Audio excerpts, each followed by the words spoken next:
Here's the introduction section for the story. Standing her ground, Eleanor Washington adjusted her glasses as she checked her watch, 6:30 a.m.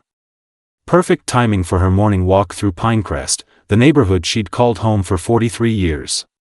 At 75, her steps weren't as quick as during her 27 years of military service, but Sergeant Washington, as many still called her, maintained the disciplined routine that defined her life. The medals in her display cabinet, earned through tours that spanned from Vietnam to Desert Storm, gathered dust these days.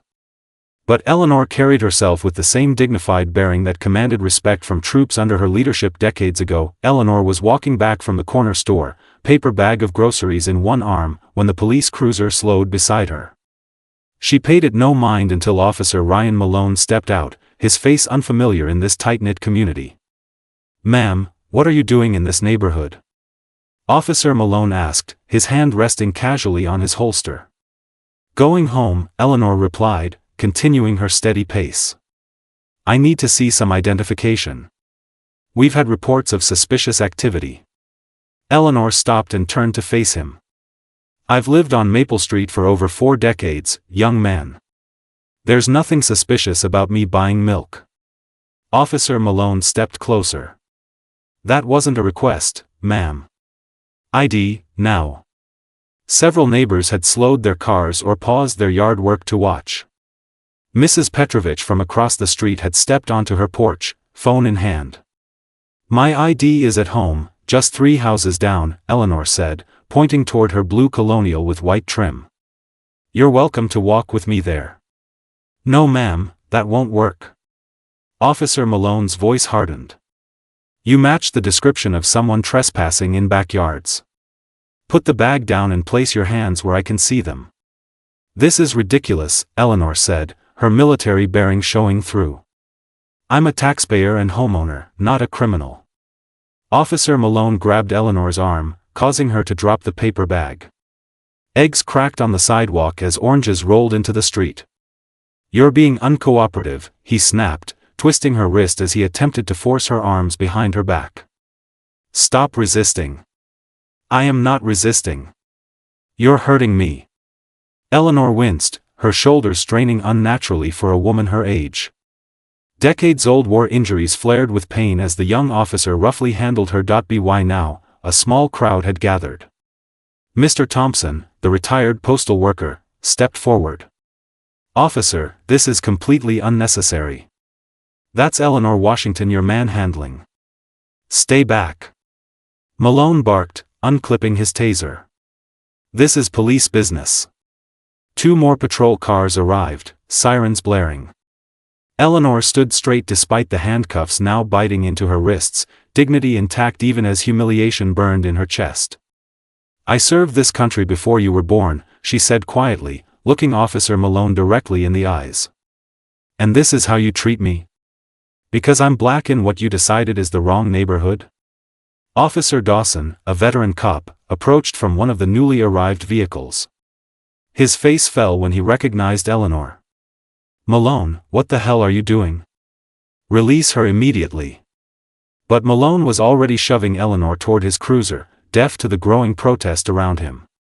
"That's Sergeant Major Eleanor Washington of the United States Army," Dawson shouted, stepping between Malone and the patrol car.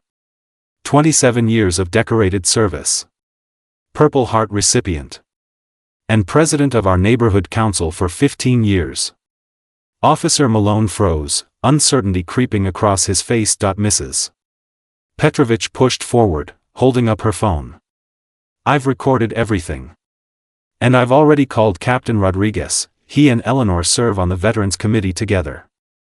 Eleanor stood tall despite the handcuffs. "My military ID is in my wallet at home. Along with photos of me with 3 different presidents when I received commendations for my service." Mr. Thompson added, "She organized the fund for Officer Martinez's family when he was killed in the line of duty last year. Everyone in this precinct knows Eleanor." The crowd had swelled to nearly 20 neighbors, all vouching for the woman who had been their community's backbone for decades. Captain Rodriguez's SUV screeched to a halt beside the patrol cars. He emerged, face flushed with anger, and marched directly to Eleanor. "Get those cuffs off her, now," he commanded. Officer Malone fumbled with the keys as neighbors captured everything on their phones. Lisa Chen, the local news reporter who lived 2 streets over, pushed through the crowd. "Mrs. Washington, I'm so sorry this happened. We're going live in 5 minutes if you want to make a statement." Reverend Jackson arrived with several church members. "We stand with you, Eleanor. This stops today." The handcuffs removed, Eleanor rubbed her wrists as neighbors offered water, a chair, and their unwavering support. Young Zara Ahmed, a law student Eleanor had mentored, already had her laptop open, drafting a formal complaint. "This isn't just about me," Eleanor said firmly. "This is about every person of color who's been stopped for existing in their own neighborhood. We deserve better from those sworn to protect us." Captain Rodriguez placed a protective arm around Eleanor's shoulders. "Officer Malone has been immediately suspended pending a full investigation. This is not how we police in this community, not now, not ever." 2 weeks later, Eleanor sat at the head of a packed community center. Police brass, city council members, and neighbors filled every seat as she presented a comprehensive neighborhood policing reform plan developed with input from residents of all backgrounds. "Accountability isn't about punishment," Eleanor explained, her voice steady and commanding. "It's about growth and transformation. Officer Malone will be working directly with our community youth program for the next year while undergoing extensive bias training." Malone, now in civilian clothes, nodded solemnly from the back row. The shame in his eyes had given way to something else, determination to make amends. "We cannot change the past," Eleanor continued. "But we can reshape our future. Every officer will complete monthly community service hours in the neighborhoods they patrol. They'll know our names, our stories, our humanity, before they make judgments." The police chief stood to shake her hand as the crowd erupted in applause. Later that evening, as neighbors helped replant Eleanor's garden, Officer Dawson approached with a young rookie. "Sergeant Washington," he said respectfully, "would you share some of your military leadership principles with our newest officers? We could all learn from your experience." Eleanor smiled, recognizing the path toward healing. "Next Tuesday, 0800 hours. Don't be late."